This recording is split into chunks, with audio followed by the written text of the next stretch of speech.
Everybody, it's Michelle and Cinthia. I am Michelle Walters, and Cinthia Varcoser is here with me, my podcast pal. We are Mind Power Meets Mystic. And today we want to talk to you because it's spring about decluttering. Now, Cinthia and I were chatting a bit before the podcast. We have somewhat different approaches and I think ideals when it comes to what we mean by decluttering. And we thought y'all might get something out of thinking about decluttering a little bit more the way Cinthia and I think about it. So, Cinthia, when it comes to spring and it comes to decluttering, what is your why?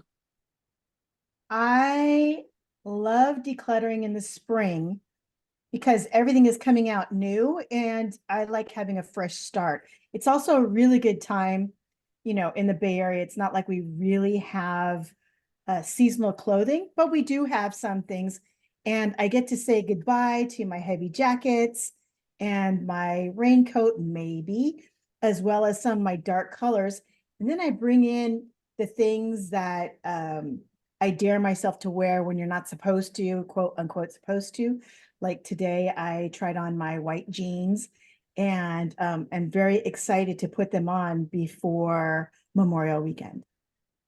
Or even before Easter, as the case may be. Is that what it is? I thought is it Easter that you're not supposed to wear white pants before, or white I don't know shoes? about white pants. Growing up with me, it was always white shoes. No white shoes until Easter. When I was a little girl, we would start wearing our white cardigans on Easter. I don't know. White just came with I think it's a Catholic thing. Grew up Catholic, so I'm with you, right? So it's, can't wear it after Labor Day, can't wear it before a certain time. So Right. yeah, so I'm all about debunking that. So yeah, I put on my white jeans, made sure that they fit, and put them near the front of my closet so it's more easily accessible. And I just like it because it's a good time to open up all the windows and turn on some music. You might as well just start decluttering and cleaning. What about you? What does the spring mean for you in decluttering? Anything? I think it's more of a symbol for me in the spring. I am not all that much of a declutterer. I am a person who, frankly, probably lives with more clutter than many people you know. Thinking about that your pants have a special place at the front of the closet.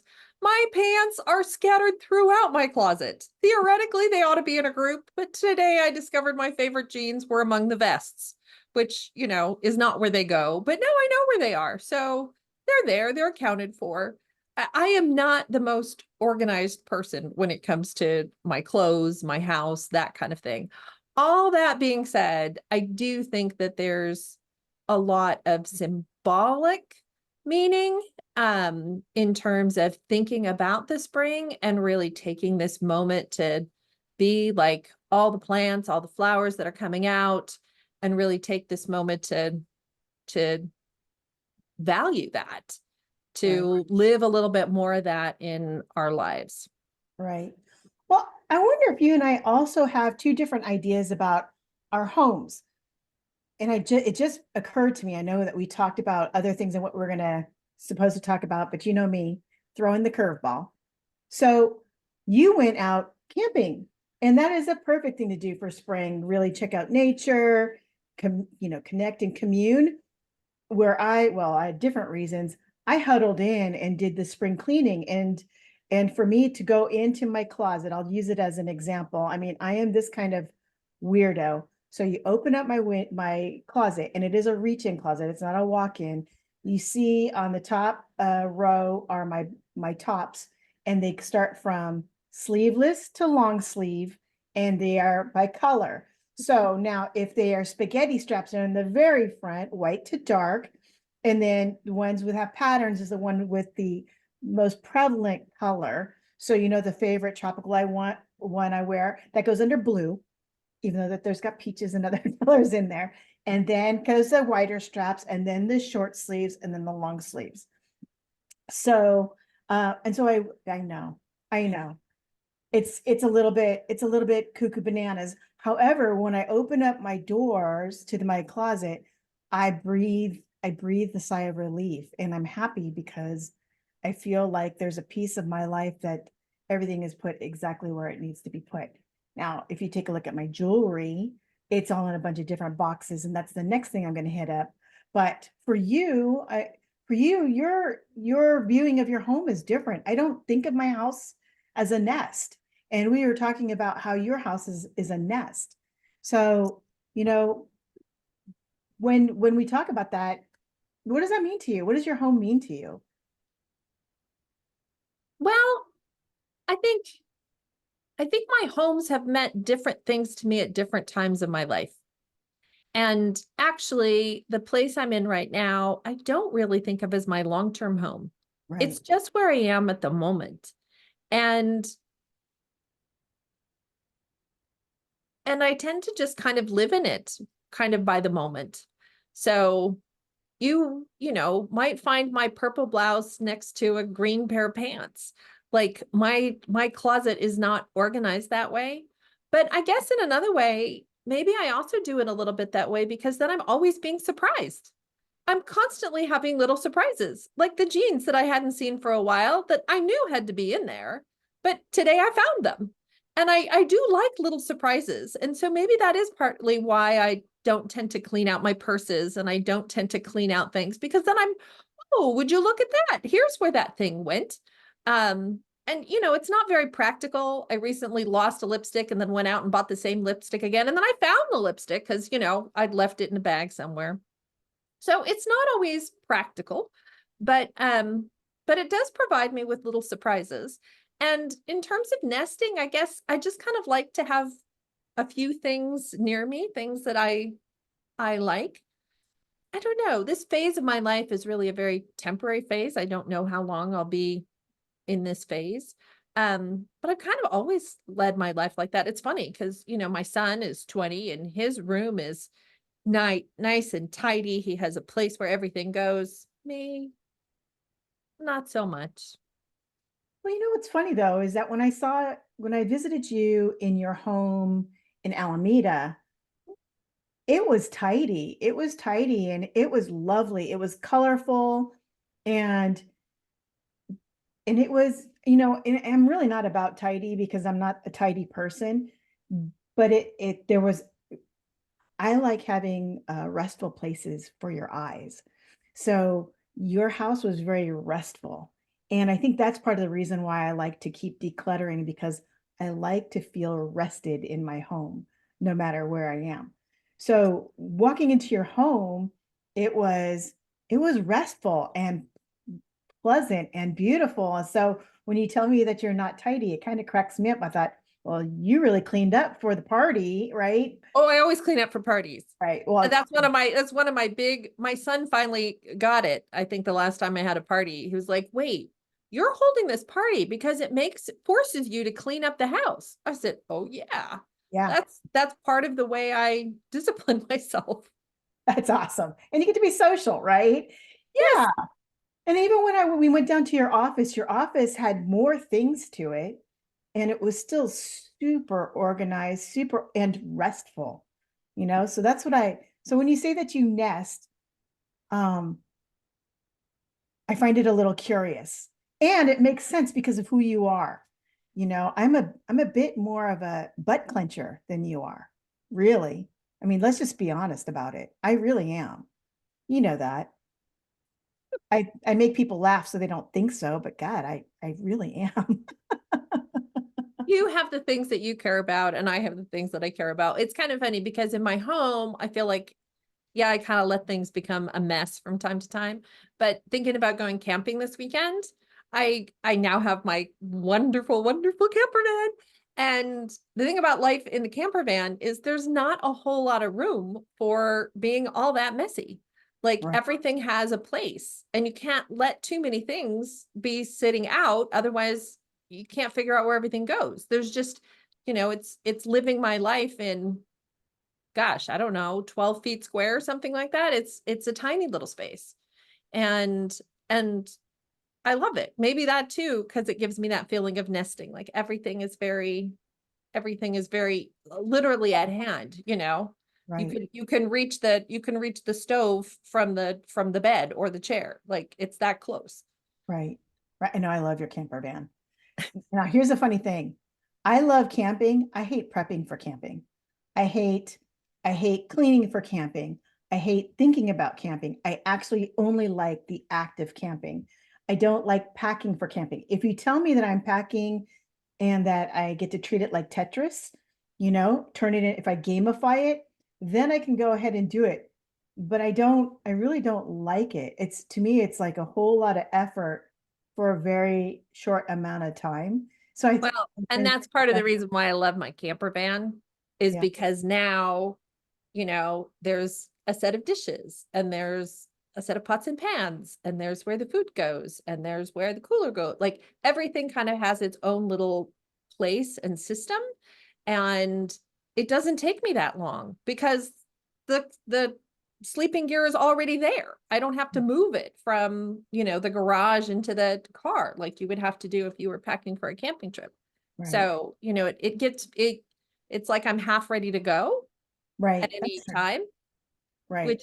which is a huge improvement. And then when I came home, I loaded all the dishes in the dishwasher and put away the food I didn't eat and emptied out the cooler and put the clothes in the wash. And that was about it. Yeah, boo. No. Yeah, but it really wasn't that much, Cynthia. It's much easier with a camper van. Me no likey. Me no likey. Hey, Totally easier. let's talk about um comfort and not comfort. So the thing about decluttering is I do it when I'm feeling uncomfortable, when I'm feeling like that I have too much, or there's a disturbance in the universe, right? In my personal universe, there's a disturbance. And so I'm going to start decluttering. Um, you know, and so I declutter oftentimes, but that doesn't mean I don't have two junk drawers. I don't have one, I have two junk drawers. And that I don't transfer to, because we have that room in the back that's kind of a spare room. It's the energy room, but right now it's a guest room.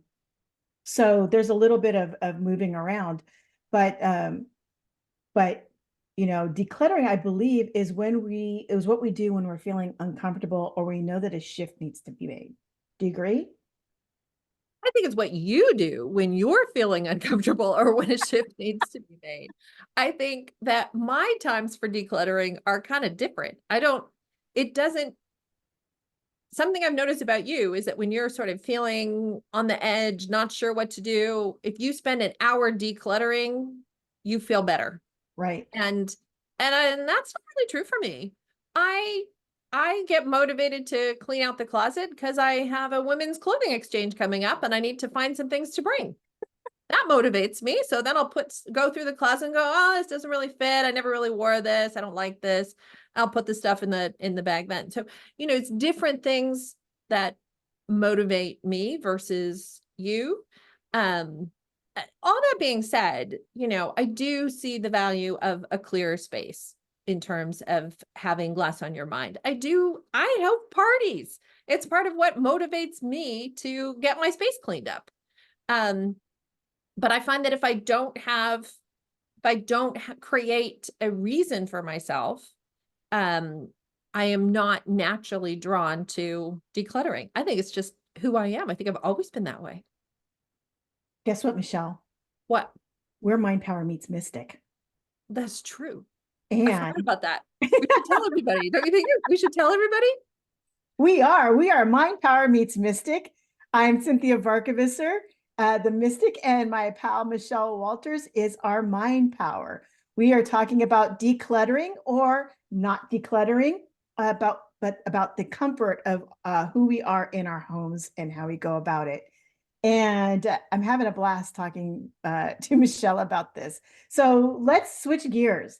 Let's talk about where I'm uncomfortable. So another place where we can declutter, right, for springtime is with our schedules, our calendars, our time, right? Absolutely. Especially with that GD daylight savings, with that 1 hour that I swear that we really don't get, we get in October, but we definitely lose in the spring. Yeah, that's to me, that throws me off every time. And it doesn't matter whether we have it or we don't. My calendar, I won't say it sucks. However, I'm really not great at time management and um yeah, so I either really over manage my calendar or under manage my calendar. What do you do for decluttering or, keeping your schedule? Or what do you have as a suggestion for people like me who, are not friends with their calendar just yet? I think being friends with your calendar is a constant process, especially for people like you and me who are entrepreneurs and who have so many things pulling at our time. And you got to do this and you got to do that. And you got to see clients and you got to network. And it's it's it's a constant challenge. I don't feel like my calendar is as neat and tidy as it could be, but I am satisfied that it is operational. And so I think in large part, maybe why I feel or your perception is that I am more comfortable with my calendar is just that I- I accept I accept it. I accept it. I do try and block out time for things. Like I've started realizing if I leave too many times open that I don't have the, long times that I need when I need like an extra long session for a client or something like that. So it's been a little tricky figuring out how to fit it all in and fit in the other things, like exercise and grocery shopping and seeing the doctor, the stuff that you got to sort of fit in anywhere. But I think for me, a lot of it is just kind of deciding like, hey, if I'm doing the best I can, what else could I do? Right, right. You know what? You're transferring your home onto your calendar. And I realize that I'm doing the same thing with my calendar. Here's the challenge for me. Your calendar or calendars are much more fluid, especially as an entrepreneur, um, than a home. My home is always going to be in Oakland, California, until I move, if I decide to move. My calendar, may end at 9 p.m., may end at 4 p.m., so and so my challenge of decluttering the calendar is where are the breathing spaces, right? And where can I find consistency? Um, I'll tell you a really quick story. I used to, I love sports, right? And I played a lot of softball and stuff. So I was one of the more aggressive kids as a preteen. I have a picture as a catcher in my softball league. And one of the moms said, Mel, your daughter is so consistent. How does she do that? And my mom said it to me as a compliment. Well, in my 10, 11, 12-year-old brain, I said, what is consistent? And my mom was young and English was not our first language. And she said, well, consistent means same, not always too good and not always too bad. And then I decided at that moment that I would never want to be consistent again. So that is That doesn't serve you very well, Cynthia. a hello at 57. You would think I want to break up with that definition a long time ago, and I'm still working on it. And I'm bringing it back because I find that as my little Virgo self, I love consistency, right? I love consistency and I love the breaks. So, what would you recommend for us people who are being a little bit loosey goosey and need to, either beef up our calendar in a certain way or declutter our calendar? I'm asking you for your Well, I profession. think they're two very different processes. Okay. I think that for somebody who wants to beef up their calendar, that maybe it's better to have a specific practice where on a particular time or day of the week, you are checking out your calendar to ensure that the time that you're spending is being spent against your priorities. Mm, Because it is for entrepreneurs and people in business, but especially entrepreneurs, because there's just so many winds of change all the time. Like evaluating, hey, do I have enough time to serve the people I want to serve? Do I have enough time to be growing my network? Am I doing the things I need to do? Because when you don't have a boss around, it's pretty easy to just, you know, skip, check out, let yourself off the hook, whatever you want to call it for one thing or another. So if you're trying to beef up, definitely sort of taking that pause and looking forward. If you're trying to cut back, actually, when I think about it, maybe it is kind of the same because it's sort of looking at things from priorities and going, wait, I have 7 networking meetings this week. How am I going to follow up with those people? Like you have to figure out how to have some sense of balance, and it can be very hard to have a sense of balance. And so unless create a practice where that balancing activity is the goal, Mhm. I I I would say it's you're constantly going to get things messed up and overbooked, So let me ask, or I guess underbooked, right, right? Right. right. Either way, it's out of balance, right? It's not in alignment.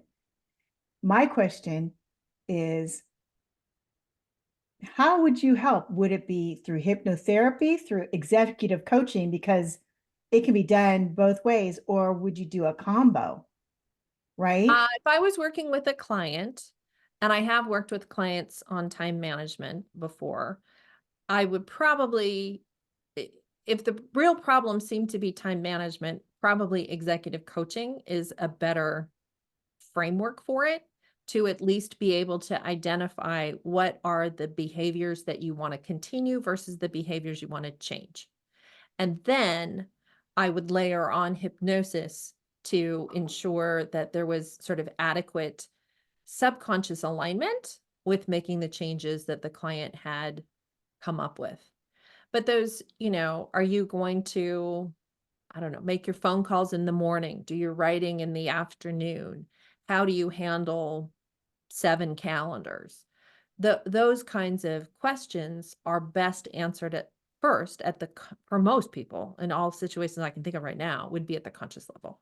Right. I remember going to school and realizing that I am way better in the morning, and in the afternoon, I am a little snuffleupagus, right? A little bit woolly and slow.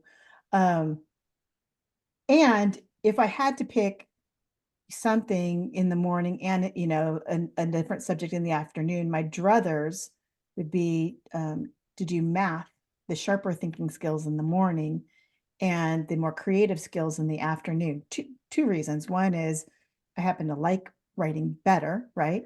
And so I'm wondering if uh, drawing on that would help me figure out my schedule as well. Drawing from Absolutely. Absolutely. I was reading this concept in one of the John Maxwell books that I've been reading for my John Maxwell training recently. And I don't remember where it was in which book, but he specifically talks about um, thinking about your day and I'm pretty sure it was in the 15 laws of growth, actually. I think it was the 15 laws of growth, and I think it was the law of design, right? So thinking about what part of your day are you most effective? When do you get things done the best? How do you set up your activities in order to support that? So in his book, he says, well, he does his book writing in the morning, Mhm. and he doesn't meet with people in the morning. He meets with people in the afternoon, because why would he want to give away those best hours of writing that are morning hours? Right. That's Maxwell's practice. So for me, there are certain things that I like to do in the morning, and then there's certain things that I prefer to do in the afternoon or evening. I've realized many of my clients prefer hypnosis appointments in the afternoon or even early evening. And so that tends to be the time I use for my clients. Not always, but No, that makes sense to me, right? With the hypnosis, because you're doing some pretty deep work, or at least, something that's really challenging, and then you get to chew on it or recover from it in the evenings. When yeah, I, I was once hired by the spa that I work for from time to time, and they wanted me to start doing hypnosis at 8 o'clock in the morning. it's like, it makes no sense. No, I mean, because you just woke up. yeah, It's I find most people prefer it in the later in the day. what's funny is that my clients, depending, it tends to depend on the subject. A lot of it they say is their schedule, but here's the truth. If you are really interested in getting some answers and doing some work, you create the time regardless of what time. But what I find is that my clients like to be in the morning, and then they're kind of charged up and raring to go. And then they go in the afternoon with some tasks, right? That they get to do at their pace. But then they have, they have their little prescription and then they go.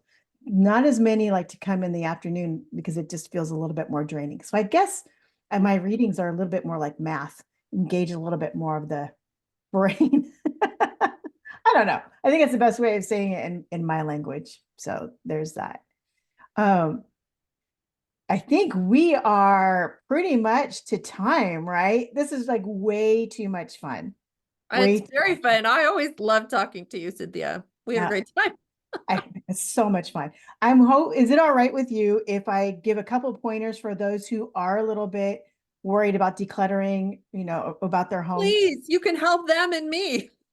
You don't need help. You are comfortable. And that's the first thing is if you're comfortable in your home, keep it. You are meant to feel safe and comfy and cozy in your home, which is exactly how you feel, Michelle. And it makes sense, especially with the type of home that you're in, right? It's temporary. It's not long term.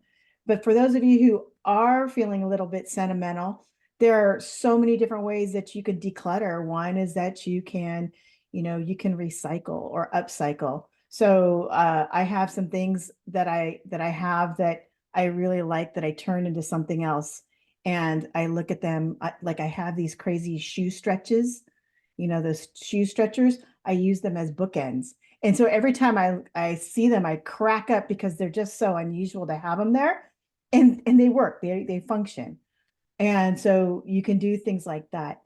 The other thing that you can do is take a look at the thing that you're not ready to release and see what it is that you really are attached to. Are you attached to the memories of it? Are you attached to the color of it? Are you attached to the shape of it? That is a symbolic thing. So then you can go through the symbology of it and you can, find something else to replace it. And then you can, move off with that. And then the third thing is you can just put it in a different place, right?